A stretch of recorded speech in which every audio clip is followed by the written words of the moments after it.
Hello, good afternoon. Thanks for coming to these seminars of the SEBBM. And today we are having Raúl Pérez, who is Ecopass professor from CIC bioGUNE in Bizkaia, Spain, and he's going to introduce us Carlos Ordóñez. Raúl is the coordinator of the working group Biología Sintética y Biotecnología Molecular of this society. So, Raúl, whatever you want.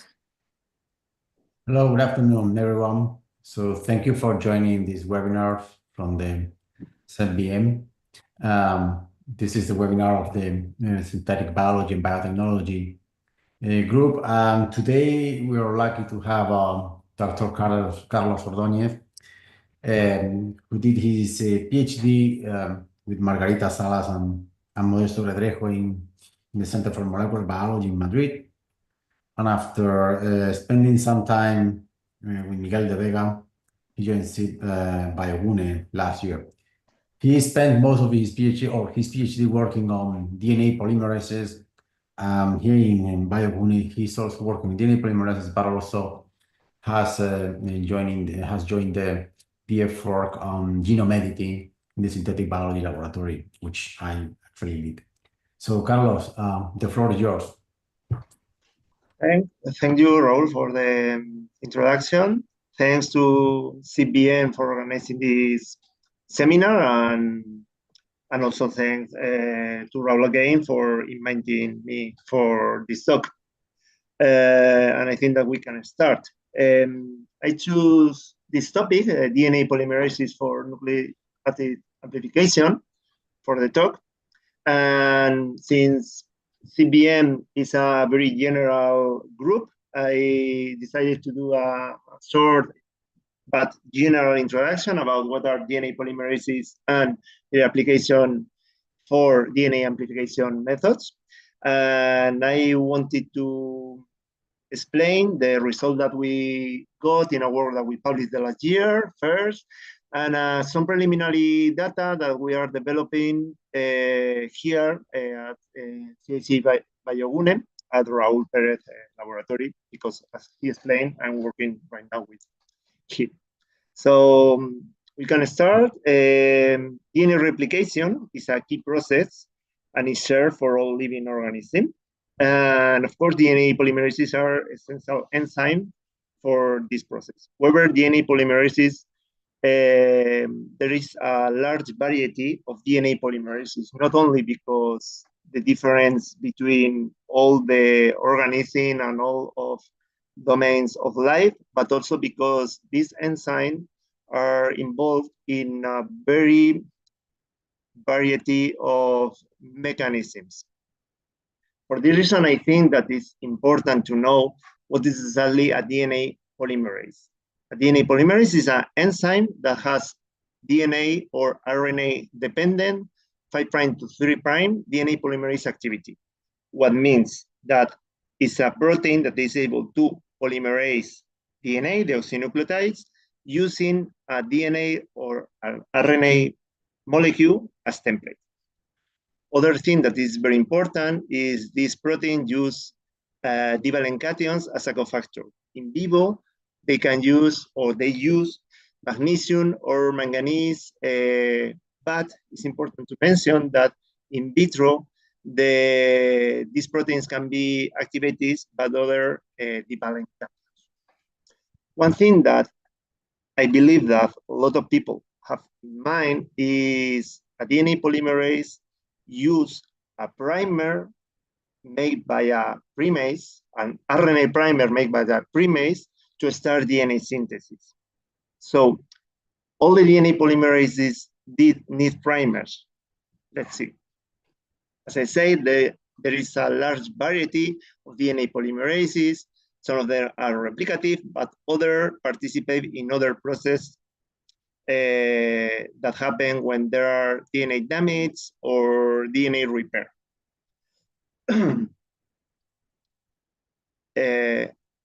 Among all of these proteins, we can find that some of them use DNA or RNA molecules as template, or some intermediate that appears that happens during this damage or repair pathways. However, particularly in B family DNA polymerases, some protein can use a free hydroxyl group of a serine or a threonine of a protein that is called protein terminal protein in a mechanism that is called protein prime replication. This is an amazing process that is used for some virus with linear genomes in order to avoid the loosening of information during the repetitive replication. Similar to a telomeres in eukaryotic, they use the protein prime, and it only works in linear genomes. But the thing that is important here is that all DNA polymerases need a free hydroxyl group to start DNA synthesis, but it's not totally true. There is a group of enzymes that are called pre-impulse from primase polymerases that belongs to archaeokaryotic primase group. They are primase, and the structure, the activities, and the function are different from DNA polymerases. But these primase don't synthesize RNA primers, but DNA primers. Thus, from a functional point of view, this protein can be considered DNA polymerases. I mentioned this not only because technically they are DNA polymerases, but also because in some DNA amplification methods, these proteins are very important. And regarding with this DNA amplification, now let's move on to this biotechnological application of this enzyme. So let's move on to DNA amplification. The DNA amplification methods can be divided depending on the aim or the target. The ones that are focused on sequence detection that use a specific primer are a very powerful tool for sequence identification. For example, if you want to detect a pathogen or a cancer marker in your sample, you can design primers that specifically anneal in your sample, and you're going to detect if you have this sequence or not. But sometimes you don't know what exactly what sequence you have in sample. And for most of DNA analysis, you require pretty much amount of DNA to conduct this experiment. For example, next generation sequence is required a minimum of 200 to 500 nanograms as minimum to do the sequencing. And since a single human cell has between 4 and 8 picograms, you can imagine that this amount is very limiting. So you need to perform an amplification of this sample with the most of fidelity as you can. And for this application, you need what is named whole genome amplification, or WGA. The DNA amplification method can be also classified depending on the protocol that is used. The ones like PCR that apply heat in the denaturing cycles, or isothermal DNA amplification that occurs at constant temperature. But sometimes with a prior denaturing state, but the rest of the reaction happens at constant and the same temperature. We can find different combinations depending on the objective. You can use different methods like PCR or LAMP. But regarding the WGA, that is the method that we are going to focus in this talk, the mainly used protocol is the MDA. So coming back to DNA polymerases, the DNA polymerases that are employed for isothermal DNA amplification are mainly two of them. DST, that is the pol 1 of Geobacillus sterothermophilus, and Phi29 DNA polymerases. Between these two proteins, both are DNA polymerases, and remember that I mentioned that for WGA, for whole genome amplification, one thing that is very important is the faithful replication of your sample, because if you introduce error, you are going to lose the information that you have in sample. And this fidelity, this high fidelity, is achieved using exonuclease 3' to 5' activity or proofreading activity. That is a capacity of the DNA polymerases that's allowed to remove the already incorporated deoxynucleotide and switching by the correct one. For the rest of the characteristic that is important for this protocol, let me show you a diagram. Firstly, we have the processivity. The processivity is the length of the strands that a DNA polymerase can synthesize without unbinding the template. In general, the more processivity, the better, because you are going to be able to amplify larger genomes. But during this replication, remember that this occurs at constant temperature, and eventually a polymerase is going to bump into non-template strand. As this happens at constant temperature, and you don't have heat in the Natural cycles, you need what is named a strand displacement capacity. That is the ability of the protein to unzip the non-template strand, generating a free strand where more primers can bind and perform the amplification exponentially. So with this definition, or with this explanation, you can imagine that the preference enzyme is switching to 9 DNA polymerases. And actually, this enzyme is currently used around the world in most of the DNA amplification. I would like to mention that this protein was described here in Spain, and also this method was characterized by Margarita Salas and Luis Blanco at Center for Molecular Biology.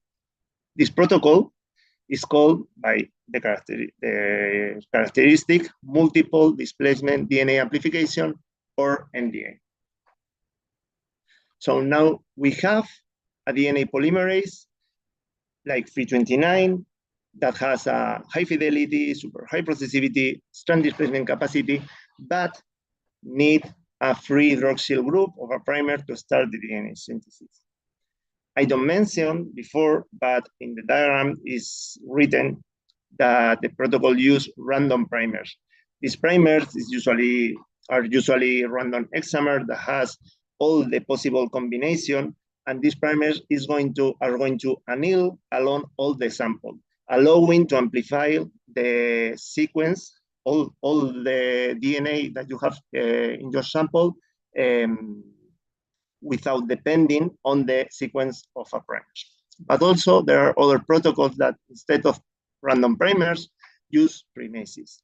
And if you use a special primase, a spring pole, as I explained you before, that can generate DNA primers, you are going to have only DNA in your sample, avoiding the combination of DNA plus RNA that other primases can generate.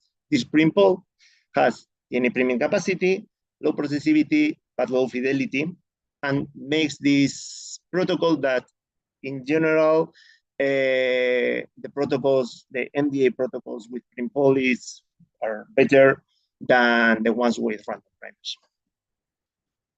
To wrap up, what you need for MDA, you have to be in mind these things.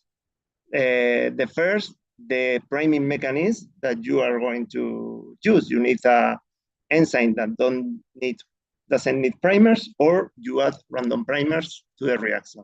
Of course, the yield, you expect to have the most DNA product as you can at shortest time. Another important thing is the GC content. You probably know that the bonds between GC and GA are different, and the high GC regions are more stronger bind and makes than the DNA amplification more difficult to do in this region. And it conduct a bias in this part of the genomes. That is important. This is a problem that is important to overcome. So now we can start with the first part of the talk.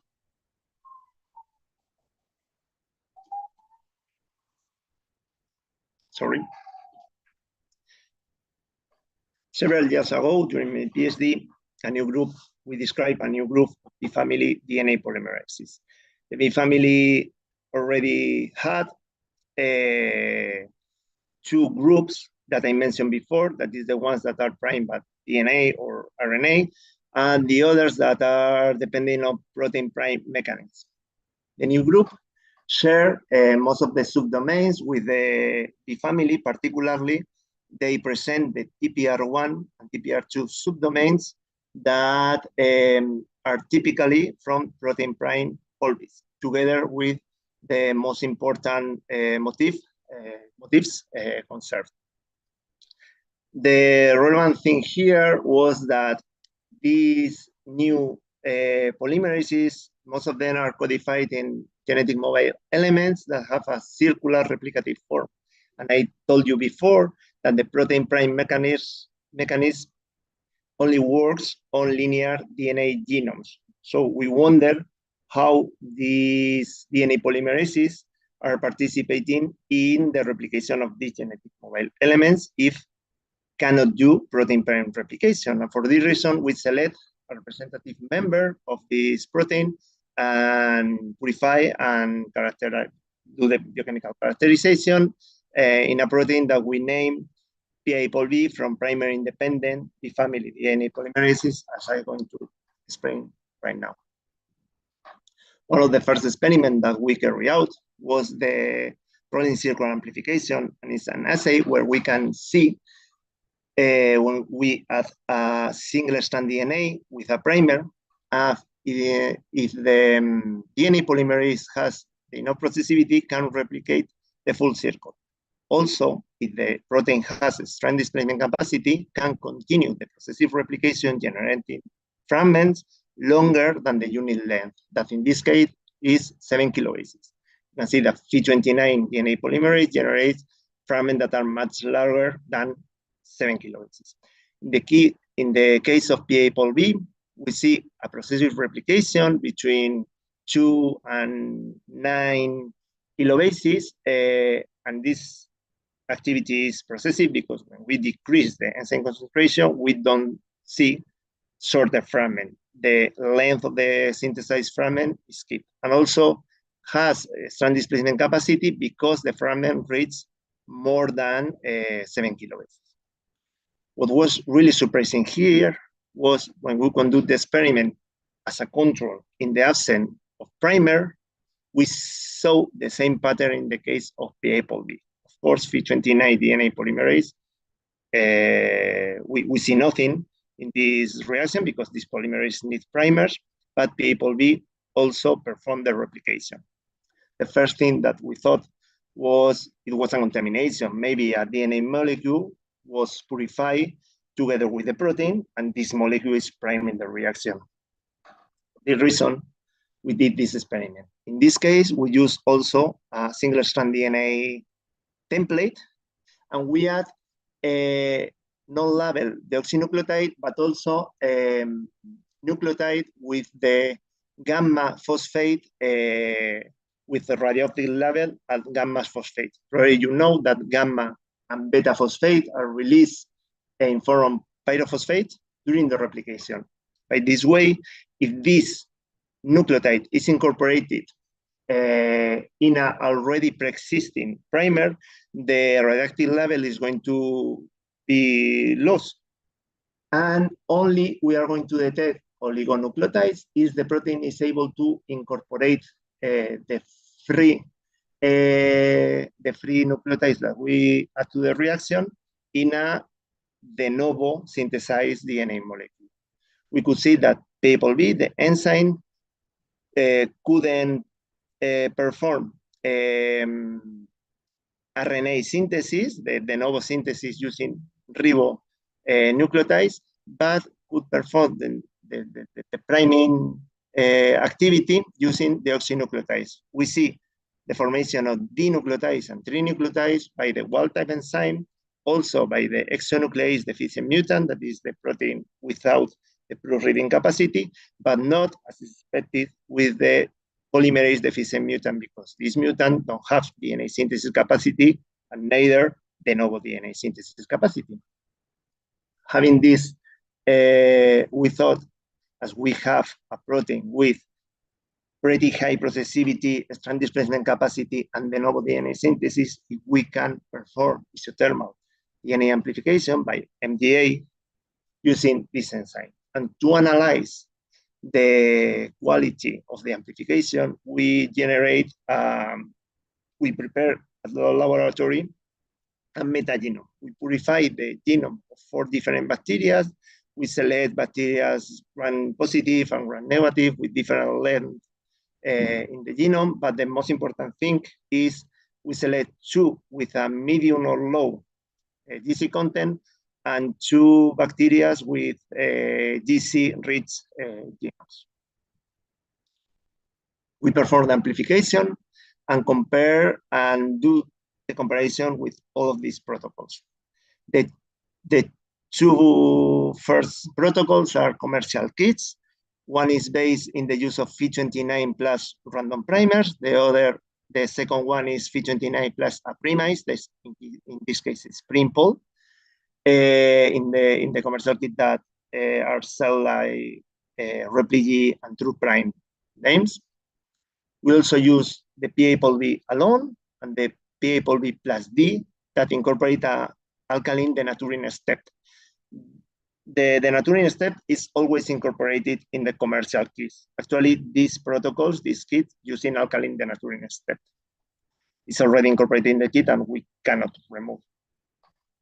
And also conduct the reaction in the PI-MDA that we name for primary independent multiple displacement amplification, where we combine PA-B plus Phi29 DNA polymerase, and also plus an alkaline denaturing resistance step. We analyze the amplification yield, measure quantifying the amount of DNA product generated at different times. We compare in our protocols the times between 30 minutes to 6 hours. In PA-B, I don't show you below 3 hours because we see nothing.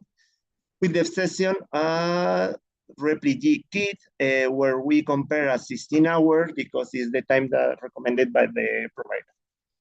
Overall, you could see that the new protocols reach yields similar or comparable with other commercial kits. In some cases, better, but the important is that adding the alkaline denaturing step, we increase the reaction as we expected because it's a very extended step incorporated in the already existing protocols.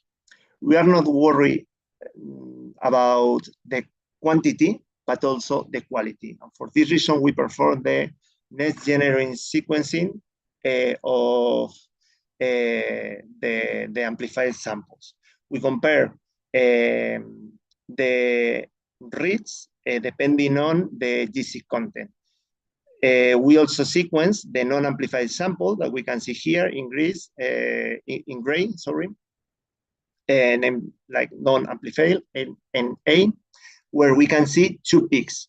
The first one corresponds to the 2 species that has a medium and low GC content, that is, I think that Bacillus and Escherichia coli. And the second peak that are the genomes of Cocuria and Pseudomonas with major GC content. In the case of commercial protocols, we saw a strong preference for amplifying the medium and low GC regions. And we also saw 2 peaks, even sharper in the case of PA-B. But what was really surprising is with the protocol PI-MDA that use PA-B and also use Phi29, we see the contrary effect. That is a preference for amplification of the GC-rich genomes. And also a almost good amplification of the medium GC. In this figure, we see the amplified genomes depending on the species. In the non-amplified sample, we can see the 4 species represented almost equally. In the RP-MDA, in some cases, we sequence twice in order to be sure.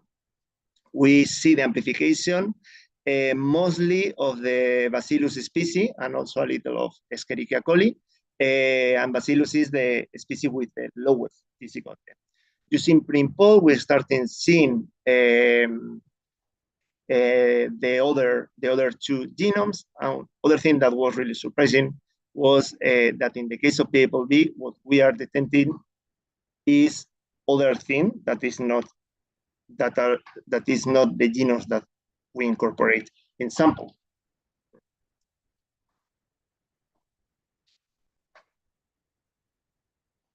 I don't want to extend so much in this part because, in summary, this protein has apinitio DNA synthesis that is activity that can show several DNA polymerases, that is the replication in the absence of template. And this protein has the capacity to amplify the generated DNA. We are starting to see this, but this is spurious DNA is not interesting for us. This activity is strongly inhibited in the presence of template, and for this reason, when we at the naturalization step, we are starting to see amplification. Adding Phi29, we strongly reduce the spurious DNA synthesis, and is completely removed when we add in the denaturing step to PIMDA. But as we see, we have a strong preference for amplifying the genomes with high GC content. Here you see the coverage of two species with a medium E. coli with a 50% TE and the species with highest GC content. And in the non-amplified sample, we have a similar coverage. In the commercial kits that are these two, has some better coverage in the case of Escherichia coli. And again, the coverage is good, particularly in the case of Cocuria rhizophila, using PIMDA. That was really interesting because this is the opposite thing that we can find in the protocol that are actually commercially available. Now, let me tell you a few words of this preliminary result that we are currently developing in our laboratory. As Raúl told you, I joined to his group the last year, and this laboratory is expert in ancestral sequence resurrection technique. This technique is based on using a protein sequence alignment. You can reconstruct the phylogenetic history of a protein, and using an amino acid substitution matrix and mathematical algorithms, you can infer the sequence of the protein that are the ancestor of all of these proteins. With this sequence, you can generate a synthetic gene, and you can use this gene, in our case, for do a recombinant expression, for studying the activities of the proteins along the history. We performed the ancestral sequence reconstruction of DNA polymerases of Bacillus virus. This is a group of virus where codified, where belongs to Phi29. And in this figure, we can see the AlphaFold prediction model of the ancestral DNA polymerase in green, compared with the Phi29 polymerase structure in the other colors, depending the motif. And you see that despite of the low identity of the sequence, the structure is overall very similar. What can means that has also similar function. We proceed to study this new synthetic DNA polymerase, firstly analyzing the polymerase and exonuclease activities. In this essay, we use a primer, a 5' labeled primer, in this case of 15 nucleotides, annealed with a template of 33 nucleotides, and combine or incubate with the enzyme, the NTPs, and cofactor, in this case, magnesium. In the essay, we can see that in absence of enzyme, we see the labeled primer. When we add the protein, but we don't incorporate the deoxynucleotase, we cannot observe DNA polymerase activity because you don't have the substrate of this activity that are the NTPs. You only see the exonuclease activity or the proofreading activity because the protein is degrading the primer, generating shorter fragments. When we incorporate the deoxynucleotide, we can see the polymerization activity, and the similar thing could see using the ancestral polymerase that has DNA polymerase activity, but in this condition, the exonuclease activity is almost depleted.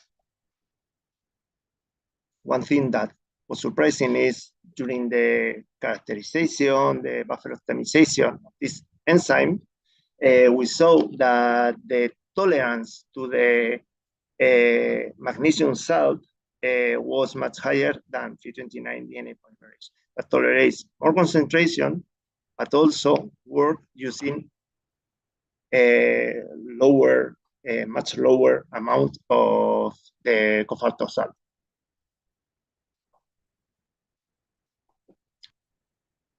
It can suggest that the mechanism, or at least the cofactor dependence, can be different in this enzyme. Having this in mind, we try to do isothermal DNA amplification using this enzyme. This protocol, we use a DNA template, a circular DNA template, and in this case, we combine with random primers. We add the DNA polymerase, magnesium as a cofactor, the NTPs, and we incubate the reaction. After the amplification, that is conducted in an exponential way and generates a lot of product of DNA, we digest the sample with a restriction enzyme that put in a single site in the circle, producing, when we migrate the product in an electrophoresis native yield, a single bud that should migrate the unit length of the plasmid, that is, in this case, is about 3 kilobases. But when we can do this experiment with the ancestral polymerase, sadly we see nothing.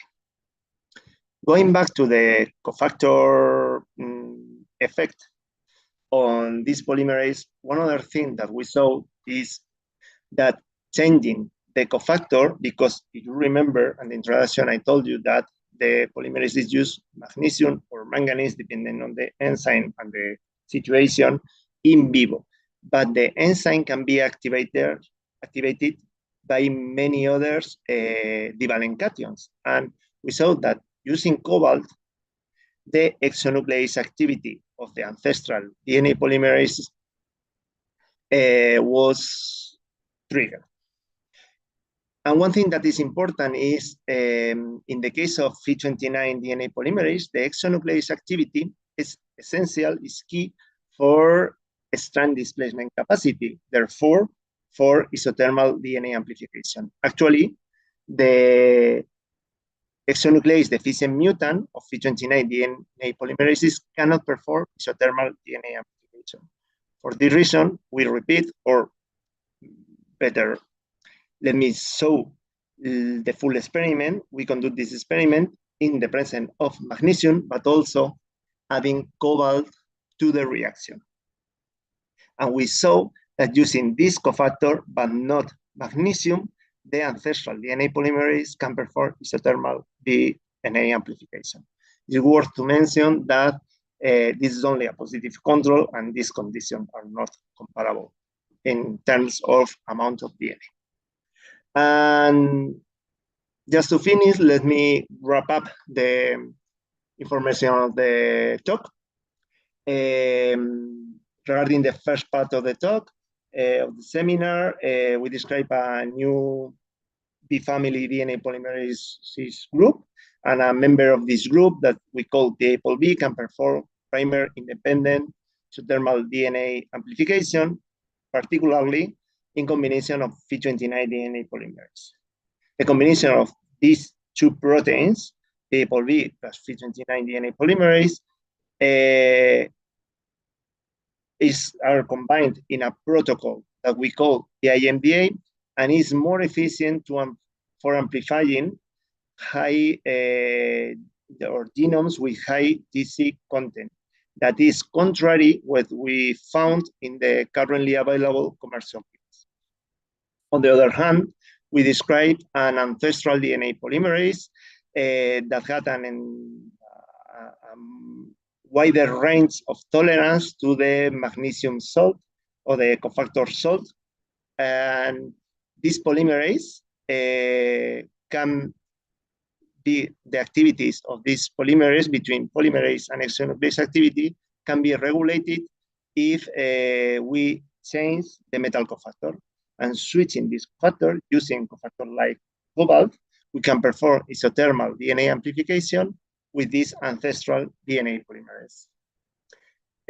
I want to finish, say thank you to my thesis supervisors because the first part of the talk was mainly done with them, to Margarita Salas at CBN, and my co-supervisor, Modesto Redrejo, that he is currently leading his own group at Universidad Autónoma de Madrid. And of course, to my current laboratory, the Synthetic Biology group at serie bioGUNE, that is an amazing group. Of course, thank you all for your attention, and I'm happy to answer questions.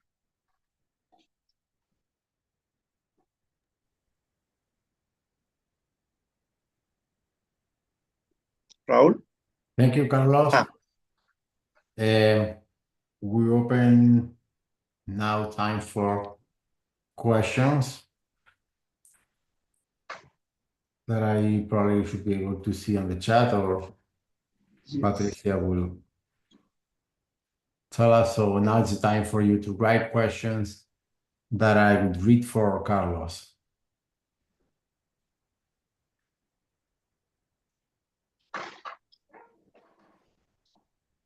Okay, while people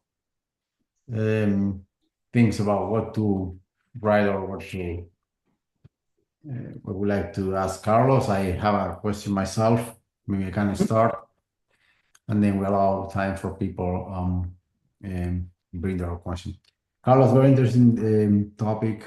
Have a question. I find really interesting the development the cations reaction. So how this enzyme is able to recognize cobalt against, or not much in the case of magnesium.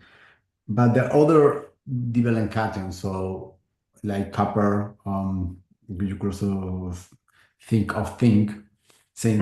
Have you? My question is twofold. Why do you think this difference for cation selection, and also, do you think this could be some sort of a promiscuity towards selecting cations, and you could also try with zinc or try with copper? Yeah. I tried, I think, with I think that I tried also with zinc. And the point is, as far as I know, Phi29 DNA polymerase works with iron, zinc, cobalt, manganese, but manganese is not good for this kind of assays, but works very, very well. And I remember the question is what why I try with this reaction. Actually, because I already know that Phi29 works with cobalt, but worse than with manganese. Worse than with magnesium. And what else you asked me, because you asked me if you tried, for instance, copper or zinc, calcium, or any other. No, I didn't test copper, but I did zinc, and worse, much worse. No, the amplification is works very well. Okay, I see a question here from Mark and Ryan regarding preference for AT rich or GC rich genomes. Wouldn't it be the best for the polymerase to be neutral? Well, I think he said for metagenomic applications. Regarding the preference for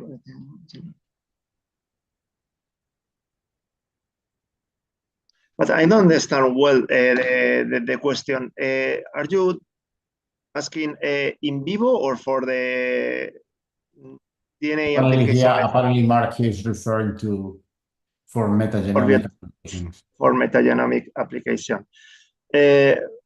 Of course, you need. So I mean, I guess that maybe he can clarify, but I guess that preference between AT-rich or GC-rich genomes, ideally it would be not from one or the other, but a neutral preference. Yeah, no, of course. The best one is the polymerase that amplify good, in a good way, both or all the genomes. Here, I don't explain, I think that I don't explain well. I think that all DNA polymerase is going to amplify better AT region because it's easier. In an exponential amplification, you're going to get more or faster amplification of the easier regions than the more difficult like GC regions. What we think that is happening with the protocol, because the effect is really different between PAPLB alone or Phi29 alone, that we combine both, it's only an hypothesis, but is preferentially amplify the GC regions for a very strange mechanism. And this is because the more efficient enzyme is Phi29, of course, it's more processive, it's faster, and works better than PAPLB. And in the GC regions, I think, or we think that the PAPLB is releasing more times than in the AT regions, where the PAPLB is conducting or it's inhibiting the Phi29 DNA polymerases. But in the high GC regions, the PAPLB release more times and let Phi29 that work better perform the amplification. But this is a strength, and this is a artifactual effect for the combination of both enzymes. Of course, the best situation is to amplify all things, then to be neutral and amplify all the regions equally. But I think that is difficult to obtain in an exponential reaction. I don't think we have more questions coming.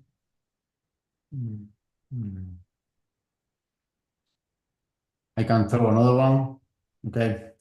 Yeah. Just to warm up people in case they want to.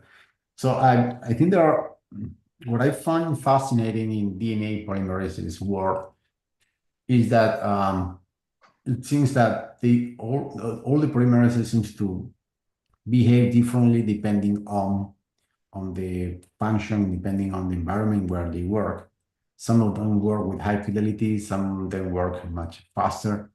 So in terms of the application, when we actually bring those polymerases outside from their natural environment, we find limitations because it doesn't seem to be the perfect polymerase. So how can biotechnology and synthetic biology approach to the design or to the development of polymerases that have a highly versatile functionality for applications? I guess it's more like a philosophical question in terms of... Yeah, no, it's... Yeah, I see your point. It's difficult to answer because the perfect situation, I think, that is a protein that have a button to switch the activities, and now you are working with high fidelity, now with high processivity, now the activity is increased. But as you don't have this, what you can do is use different enzymes for each purpose. One thing that is really interesting for me for the WGA, for the whole genome amplification, is that maybe can be reached is you always want the most fidelity that you want, but this is contrary to the tolerance of some DNA damage.